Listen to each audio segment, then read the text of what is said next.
bitta emas, 4 musobaqaga chiqdi. Birinchi Toshkent shahar, Farg'onada O'zbekiston chempionati, Samarqandda Samarqand birinchiligi, yana oxirgisi Toshkent ochiq turnir bo'ldi, qanaqa bo'ldi?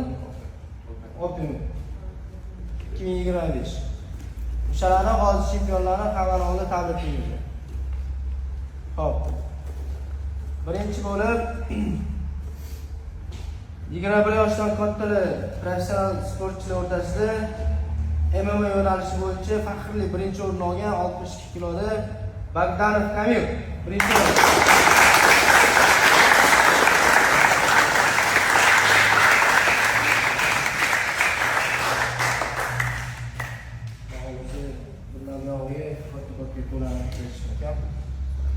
Sen bilan birinchi o'rin, ikkinchi o'rin bo'lsa ham qo'yib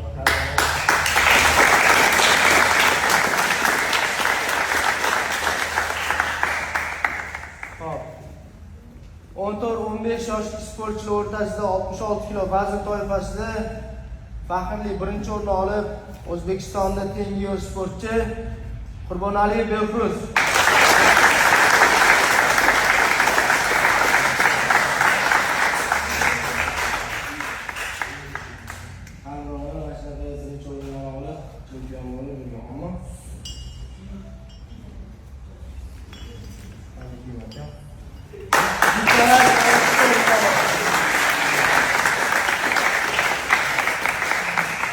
Savaş 3'te vallahi. 3'te musobaqada rezultat tashladi. 15 yosh. Hop. Professional sportchilar o'rtasida 50 kilo vazn toifasida faxrli birinchi o'rinni olgan Karimov Isroil.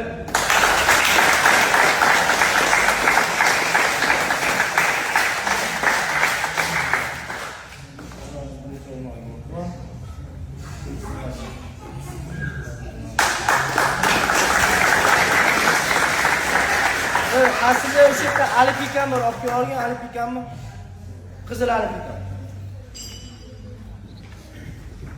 Hop. 85 kilo vazn toifasida faxrli ikkinchi o'rinni olgan Quvondiqov Shohruz.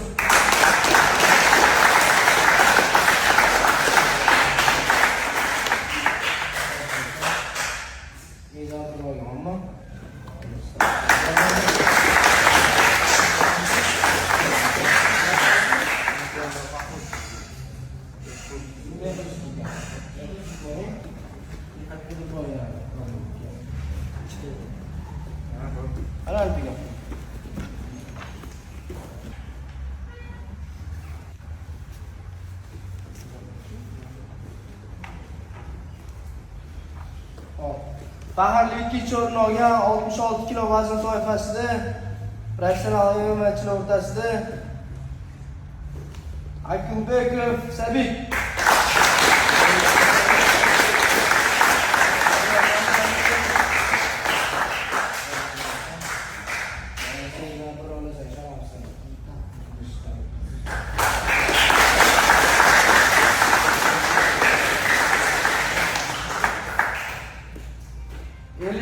Kilo vazn toifasida faxrli ikkinchi o'rinni olgan Burxonov Fahruzbek.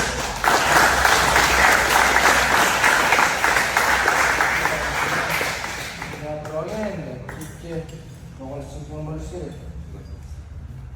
Chempion bo'lsa, bir o'zi shu bilan teng kelmaymiz ekan.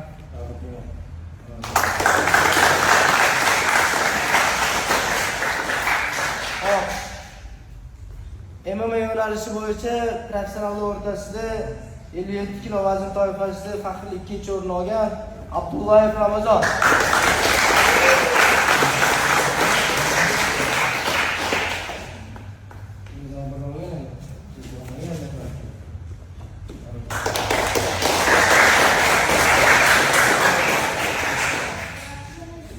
Hop, o'zinglarni ichinglarda mana bolalar.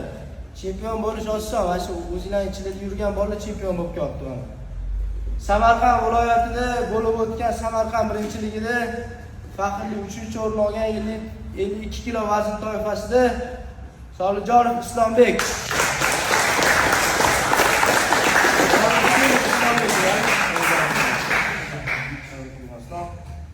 Mezon birmaga, xo'pmi?